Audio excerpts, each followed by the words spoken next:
Cool, thank you. Good afternoon. I'm the founder of MyApiary, Darren Bainbridge, and I'm filling in the net value slot. Net value is actually one of our shareholders, and they decided that it would be best to promote MyApiary as opposed to their software services. So I have a little video to fill you in on what our product is, and then I can talk about it, and then I'll also talk about the beekeeping industry in general. I'm assuming most of you aren't necessarily beekeepers or our target market, so we'll let the video play.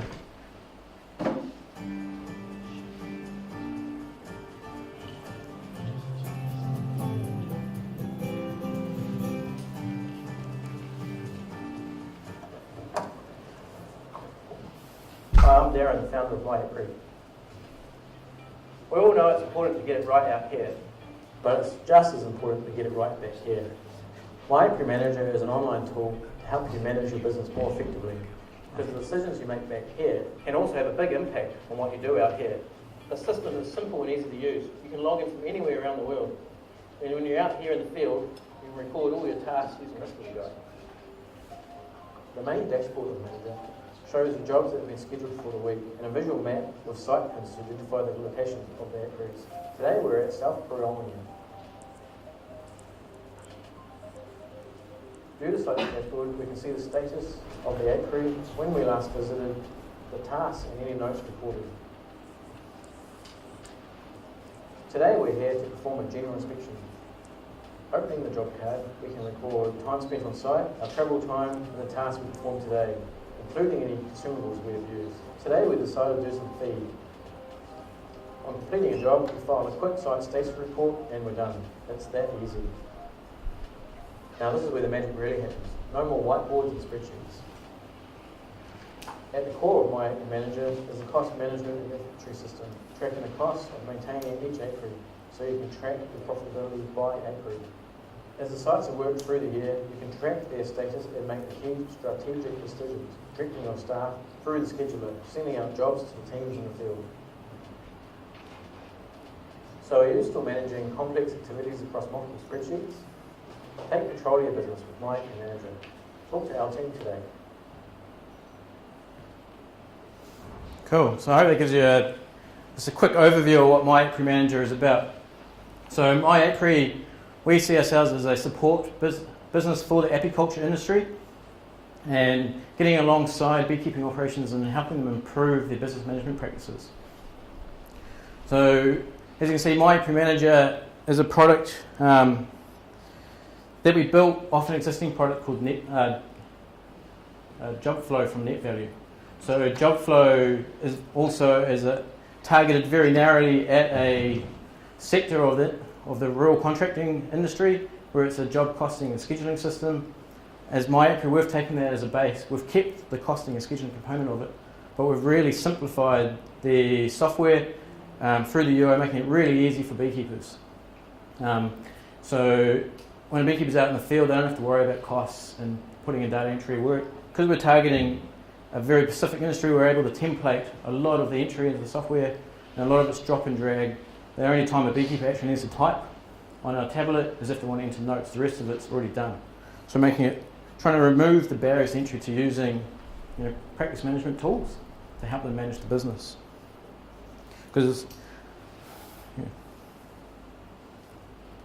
So if we take a brief look at innovation in the honey industry, right?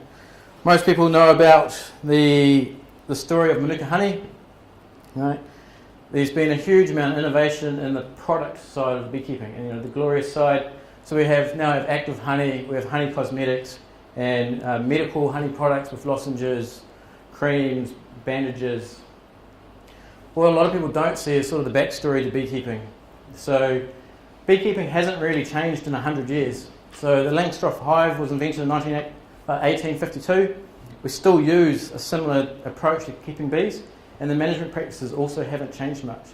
There's been a few innovations in extraction automation, so getting the honey out where the extraction lines are automated, and we have inventions like the pricker to help extract Manuka honey, which is very viscous. And recently there's been inventions like the flow hive. But when it comes to practice management, there's been very little innovation. So right now the honey industry is actually at a tipping point. We have some really great products and huge consumer demand, which is leading to the premium high-value products. But markets are becoming harder to get into. So there's a few issues facing beekeepers. One, diseases are being globalised. Varroa is becoming resistant to treatment, and there's still a lot of lack of understanding even around basic stocking levels. So you might see in the news a lot where hives are being packed onto land to try and get a crop. But there's so many of them now, they're not actually getting a crop, and the hives are actually suffering at a health level as well. So, it's a real interesting industry to get to know and understand.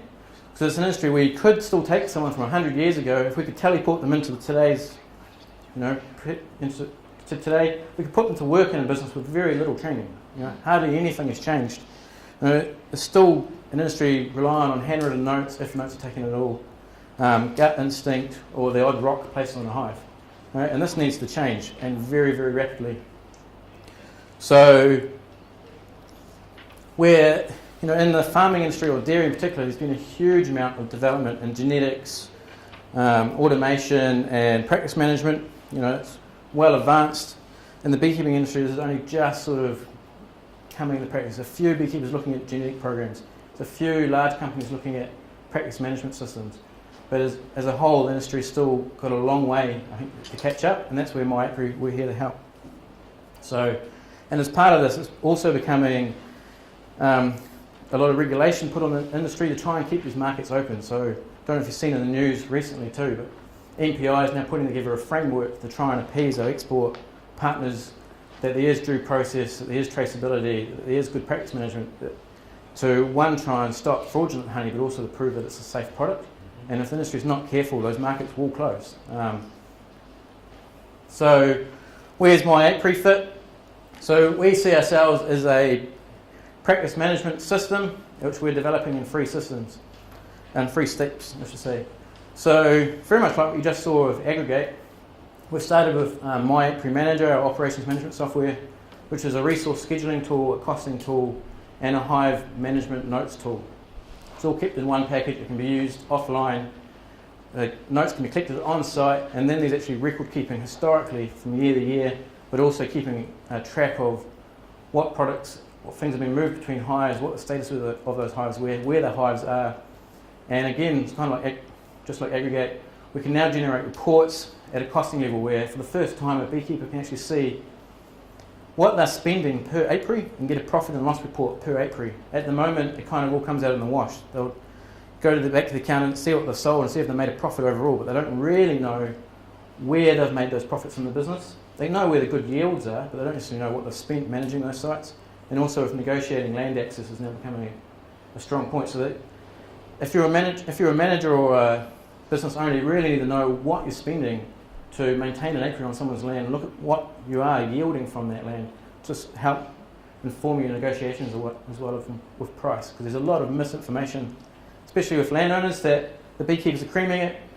They're not really. There's a lot of costs associated with keeping a hive, and those costs are increasing. So with MyApiary, we're starting with the operations management. We're very quickly moving into a traceability program to be able to trace honey supers and also to help meet the new guidelines for MPI. And then our third step is apiary automation, where we want to bring data back from the field to help with resource optimization. So where do you send beekeepers? Not really trying to look at how do you change the health of the hive, but more where is the resource in your business needed. So currently beekeepers will go out and they'll drive circuits or poll their sites every 21 days, but in reality resources can be directed more efficiently based on weather. Like if you get a southwesterly, all your valleys that are facing southwest, those apiaries need attention because they probably need feeding. And that's where we're looking at making a difference. So where can we actually have a return on investment and actually change practice management and also feed that data into the scientific community? And when we actually started, we started with this stage 3, this MyApiary. We started looking at the industry. As soon as we went out and started talking to our actual customers, we really quickly discovered that there were big fundamental problems just in business management. So a lot of businesses still run on spreadsheets, just whiteboards and gut instinct by the owner, but now they're growing and taking on staff. Hive numbers are doubling, and some organisations are like, we need help. There's no point you giving us nice, fancy, analytical, sort of scientific data from the field if we don't know how to, 1, use it, but also 2, how does it apply to managing our business? So we've gone back to right at the start and are building up the management package to help run the business and then use it as a platform where we can add other innovations. Cool. Does anyone have any questions? Could you elaborate a little bit more about what you say the last part about the scientific community and how the data flow back? Is that correct? Is that what you said? Yes, so we're in talks with a lot of scientists at the moment, like with Plant and Food. Also Cliff Van Eaton, who's a retired Hawke researcher, but also published a few books. And also, so looking at where data can actually help the scientific community.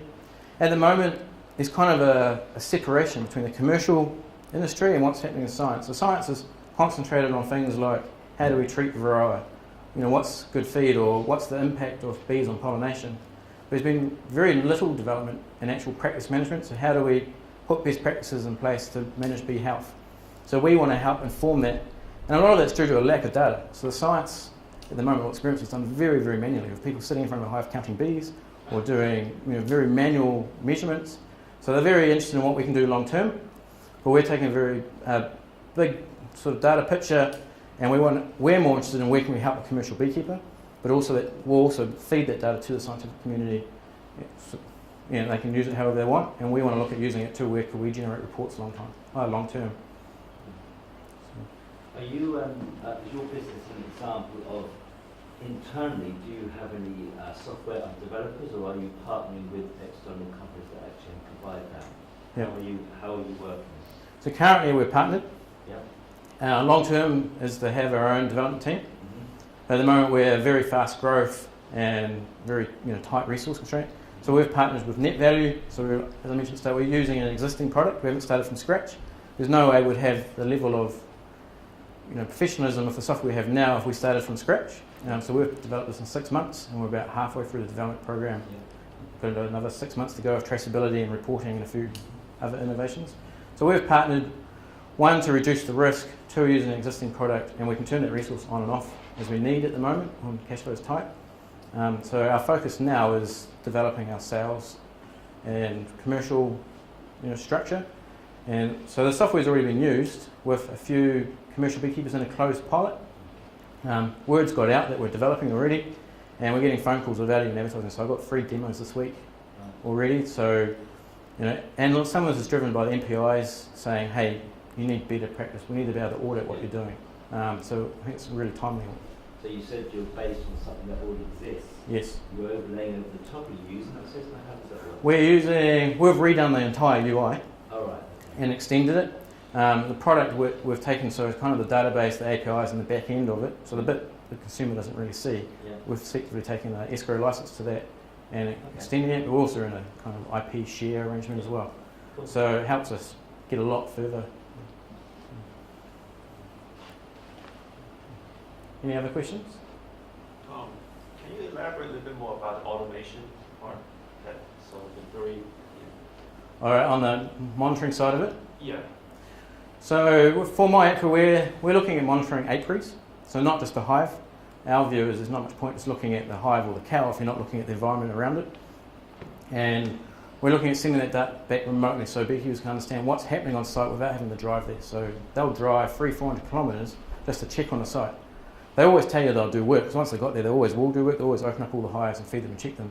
But is that site they've gone to the right one? Like, is there one in a valley that's facing a slightly different direction in the same area? It could be starving because it had the cold wind whipping up it, for example. So that's where we're looking at the monitoring data. And a lot of people are interested, especially in the tech industry and even the farming industry around what we can do monitoring-wise.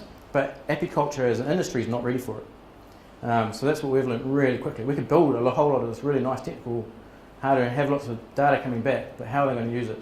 The industry is still, there's a lot of development, upskilling required in the industry before a solution like that can actually be used. So we've kind of parked it, kind of still developing it, but it's kind of parked, and we're concentrating on the business management side of it first. Are you, you talked about looking at the environment around you, because products out there such as Harvest and other people that have weather systems, etc. Yes.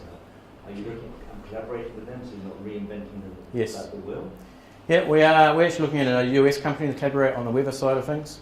Right. The biggest hurdle we're looking at to overcome is how do you do it cost effectively. Yeah. And so what's the return on investment? Like a Harvest weather station just costs too much. Mm-hmm. when you're deploying it per apiary. So a beekeeper would have like 200 apiaries. So the rollout starts getting up there. Not that we necessarily need to monitor every one, but you kind of want to monitor at a micro level. So we're looking at where we can, partnering with other companies that have existing technology.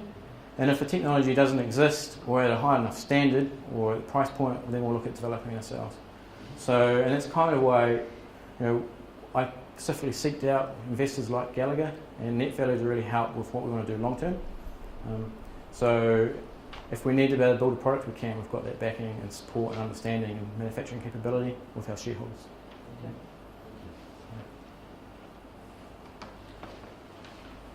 Cool. Any more questions? No? Shall I roll on? Are you waiting on more regulation before you know what data you want to collect? From the apiary side of it? Yeah. No. There's no regulation around it, and there probably won't be. Why do you think there won't be? There's already pushback from the industry, but from a monitoring perspective, we don't know how they open up with markets. That more for regulation, it's where did the honey get harvested from? What's been the management practices of those hives? Has there been disease in them previously? It's that sort of information. Where the monitoring, we're more interested, and beekeepers are more interested too, is how do they optimise the workforce? At this stage, I don't understand how that would fall into a regulatory requirement. What it does is the operations management and record keeping and the traceability, and that's where there's a massive need at the moment to meet the regulatory stuff that's coming in. Whether more stuff comes in down the line, I don't know if it will. I don't know if MPI is interested either. But who knows? But it's a space I think will take a few years to develop. The biggest issue is how do you get data back? These sites aren't in communication range of any other modern sort of communication technologies. You can use satellite, so technically it's feasible, but cost effectively it's not. It's horrendously expensive to send back a lot of data from satellite. But who knows, that might change, and it's looking to change very quickly in the next 10 years. So we're looking to be ready for when that, that change does happen, or come up with our own way of getting that data back.